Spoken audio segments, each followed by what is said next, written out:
Shalom, Romo yang terkasih, Romo yang intoleran tapi tetap saya kasihi di dalam Tuhan. Karena di dalam Kristus saya nggak boleh membenci, apalagi meminta ajaran Romo dibubarkan dari negara manapun. Berhenti jadi Protestan, bubar. Saya suruh pemerintah kasih bubar sih, dan kacau orang Katolik. Saudara-saudara, saya bersyukur ya, Romo Allegro begitu memperhatikan channel saya dan begitu menyimak setiap narasi saya, bahkan dengan sangat saksama.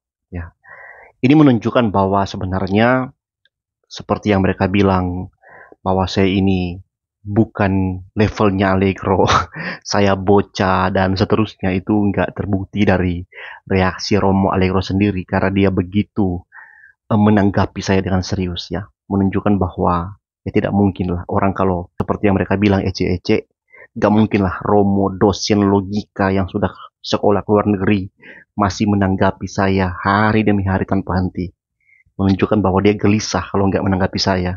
Karena argumen-argumen saya, ya memang cukup menggelisahkan hati nuraninya karena punya substansi Injil yang murni. Dan saudara-saudara, itu membuktikan bahwa Injil Kristus itu akan menggelisahkan hati nurani siapapun yang mendengarnya, apalagi yang menolaknya atau melawannya. Bahkan jika dibungkus dengan satir dalam penyampaiannya, dalam bentuk sarkasme atau sindiran tajam, Injil tetap akan terasa oleh manusia karena Injil adalah kekuatan Allah yang akan menyelamatkan orang-orang yang percaya. Dan di saat ini saudara-saudara, izinkan saya untuk menjawab narasi video yang ini dari Allegro, bukan dengan retorika belaka, tapi dengan Injil Kristus sebagai dasar satu-satunya kebenaran Kristiani. Yang pertama, saudara, kita bicara soal apa yang Allegro bilang ya, bahwa mengapa saya nggak menegur Pak Rudi dari layar teologi. Saudara, Allegro itu mengangkat nama Pak Rudi dari layar teologi. Dan dia menyimpulkan bahwa karena saya nggak menegur Pak Rudi layar teologi secara langsung, maka Protestantisme tidak punya standar objektif. Ini jelas-jelas kekeliruan dasar logika, saudara. Apa hubungan standar objektif Protestantisme dengan saya menegur atau nggak menegur Pak Rudi dari layar teologi? Nggak ada hubungannya. Karena saya nggak menegur Pak Rudi di channel saya secara langsung, maka Protestan nggak punya standar objektif. Faktanya saudara-saudara, saya itu nggak menegur sesuatu hanya berdasarkan kalau orang ngomong pasti saya bantah kalau nggak bertentangan. Siapapun yang ngomong itu, tidak. Ya, saya fokus kepada substansi pengajarannya. Dan sebenarnya ajaran yang Pak Rudi ajarkan itu adalah ajaran yang sebelumnya sudah diajarkan oleh Pak Erastus Sabdono dari Rehoboth Ministry, yang punya pandangan serupa dengan Pak Rudi, yang bahkan menjadi versi yang paling lengkap yang dia pernah jelaskan berseri-seri. Dan saya sudah pernah memberikan bantahan-bantahan, tapi juga teman-teman yang lain dari Protestan memberikan bantahan-bantahan secara terbuka, ya, bagaimana dia menyangkal Tritunggal dan seterusnya. Jadi tidak benar ya kalau saya itu membiarkan ajaran-ajaran itu ada begitu saja tanpa saya tegur. Cuman memang kami nggak menegur Pak Rudi karena bukan dia yang menjadi biang dari pengajaran-pengajaran seperti itu di Indonesia ini, melainkan Pak Erastus, dan sudah diberikan bantahan. Nah, bedanya dengan Anda ya Romo, Anda itu menjadi klerus Katolik Roma pertama yang memberikan bantahan-bantahan yang tanpa henti. Dan bantahan-bantahannya isinya, maaf ya, isinya penuh dengan fitnah, strawman, falasi terhadap ajaran Protestan. Ya, Anda mengkarikatur ajaran Protestan, Anda menyerang terus-menerus, siang malam, tanpa henti, tanpa alasan, tanpa latar belakang, tanpa konteks. Anda bantah terus-menerus. Nah, Anda orang pertama, Anda klerus pertama memang. Dan Anda menjadi orang yang tiada hentinya membangun narasi untuk menyerang Protestantisme. Kalau Pak Erastus ketika kami berikan bantahan-bantahan, beliau sudah, yang penting sudah dia jelaskan apa pikiran dia, kami sudah memberikan penjelasannya, dia nggak membantah balik, that's it, selesai. Tapi kan Anda tidak begitu, ya. Anda terus-menerus melakukan serangan-serangan yang hampa, yang sebenarnya kalau tidak ditanggapi, ya juga akan menimbulkan keresahan dan kebingungan bagi orang Kristen. Nah, kita percaya seperti apa, Anda bilang seperti apa, Kita harus mengklarifikasinya di ruang terbuka di publik seperti ini, agar supaya seperti yang saya katakan, ada keseimbangan narasi dalam kita bermedia sosial untuk umat kita masing-masing. Nah, perlu Anda tahu ya, Romo ya, gereja yang sejati itu bukan hanya dilihat dari siapa yang kita kecam sebenarnya, tapi dari apa yang kita ajarkan dengan setia kan. Injil gak bersandar pada polemik, benar, tapi pada pewartaan tentang salib Kristus. Sebab aku tidak malu terhadap Injil, karena Injil adalah kekuatan Allah yang menyelamatkan setiap orang yang percaya. Roma 1 ayat 16. Dan bagi saya ini adalah kesempatan yang sangat baik juga untuk bisa menanggapi Anda sambil mewartakan Injil kepada semakin banyak orang, termasuk saudara-saudara di Roma Katolik. Karena saya tahu banyak orang Katolik mengenal Yesus tapi tidak mengenal Injil. Itu yang pertama ya saudara-saudara. Yang kedua, soal tidak ada standar objektif dalam protestantisme. Saya ingin meng-headline bagian ini. Jadi Allegro itu menuduh protestantisme sebagai sistem tanpa standar objektif karena tidak tunduk pada satu magisterium. Saudara, ini argumen klasik dari apologet Roma Katolik, tapi sangat menyederhanakan kenyataan. Karena saudara, standar objektif dari Protestan itu bukanlah manusia, bukan konsili, bukan paus, bukan magisterium. Standar objektif iman Protestan adalah kitab suci yang diilhamkan Allah. 2 Timotius 3 ayat 16 mengatakan, segala tulisan yang diilhamkan Allah memang bermanfaat untuk mengajar, untuk menyatakan kesalahan, untuk memperbaiki kelakuan, dan untuk mendidik orang dalam kebenaran.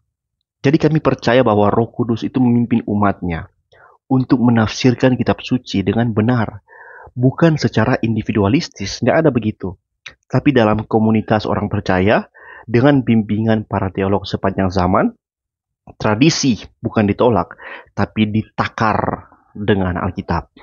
Seperti yang dikatakan oleh Athanasius, bahwa kitab-kitab suci sudah cukup dengan sendirinya sebagai pengajar kebenaran. Dan seperti yang diafirmasi oleh Martin Luther, Alkitab adalah satu-satunya norma normans yang tidak dinormakan oleh pihak yang lain. Jadi gereja Katolik itu bisa punya magisterium, tapi jika magisterium itu mengajarkan yang bertentangan dengan Injil Kristus, maka kami akan berkata seperti Paulus, tapi sekalipun kami atau seorang malaikat dari sorga yang memberitakan kepadamu suatu Injil yang berbeda dari Injil yang telah kami beritakan kepadamu, terkutuklah dia. Galatia pertama ayat 8. Yang ketiga, soal Protestan tidak menegur sesama, tapi hanya menyerang Katolik. Sekali lagi saudara, ini adalah distorsi ya. Protestan itu sudah saling mengoreksi sejak abad 16. Ada perdebatan antara Luther, Zwingli, Calvin, antara Puritan, Baptis, dan yang lain sebagainya. Bahkan kami sampai sekarang ya saling mengkritisi. Dalam Reform sendiri ada pihak-pihak yang saling mengoreksi ajaran-ajaran Reform. Kami saling menegur terus-menerus, saling menguji, tapi dengan semangat restoratif, bukan semangat pengucilan, pengkutukan, dan pembunuhan. Itu bukan ajaran Yesus. Kalau saya itu sering membongkar kesalahan Roma Katolik, itu karena saya tahu bahwa ya Roma Katolik ini oleh Romo Allegro sedang berusaha untuk memfitnah ajaran-ajaran yang begitu alkitabiah. Dan saya peduli dengan domba-domba Tuhan yang difitnah, ditipu oleh narasi-narasi Allegro, oleh fitnah-fitnah Allegro, strawman-strawman yang dia buat, yang akan menimbulkan kebingungan bagi domba-domba Tuhan. Dan saya punya tanggung jawab, didorong oleh semangat pemberitaan Injil juga, supaya menjaga pikiran-pikiran dari teman-teman di Protestan, supaya tidak dibingungkan oleh pewartaan fitnah dari Romo Intoleran Patris Allegro. Ya, lewat menanggapi dia, kita akan semakin membongkar sistem yang rusak, tapi semakin mengajar tentang sistem yang benar, ajaran yang benar, yang seperti apa dasar dari sebuah gereja. Saya percaya kalau Tuhan berkenan akan ada banyak orang Katolik yang kembali kepada Injil. Saya percaya saudara-saudara bahwa dalam Roma Katolik sekalipun itu masih ada orang-orang pilihan yang ketika mendengar Injil mereka akan datang kepada Injil itu. Ya, bukan terus-menerus terjerat dalam sistem yang menambahkan beban pada Injil. Yang keempat, soal Katolik mengguncang ilusi Protestan. Saudara-saudara, kita orang Protestan gak hidup dalam ilusi. Justru kita melihat bahwa Katoliklah yang membangun ilusi. Seolah-olah oleh satu institusi, yaitu Roma Katolik, itu bisa menjadi tolok ukur bagi kebenaran universal.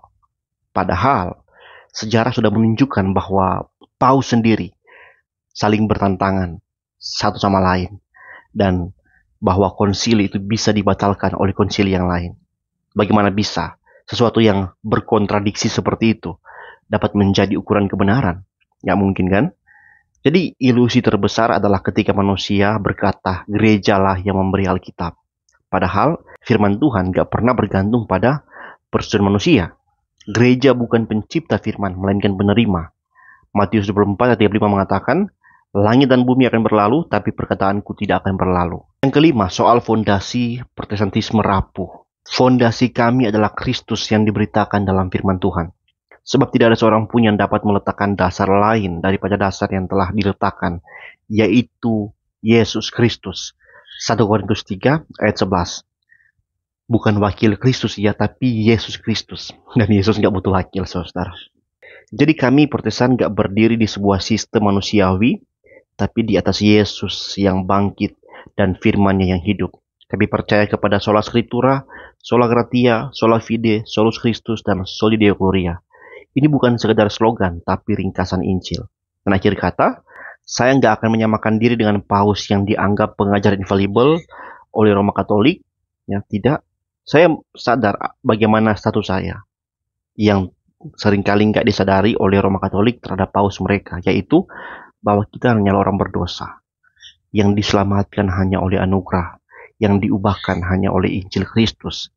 Tapi satu hal yang pasti, bahwa saya akan tetap memberitakan Kristus yang disalibkan, dibangkitkan, dan yang akan datang kembali menghakimi setiap orang, termasuk para paus Anda. Dan siapapun yang mengajarkan Injil yang lain, termasuk para paus, biarlah dia dikoreksi bukan oleh saya, tapi oleh firman Allah yang hidup dan kekal.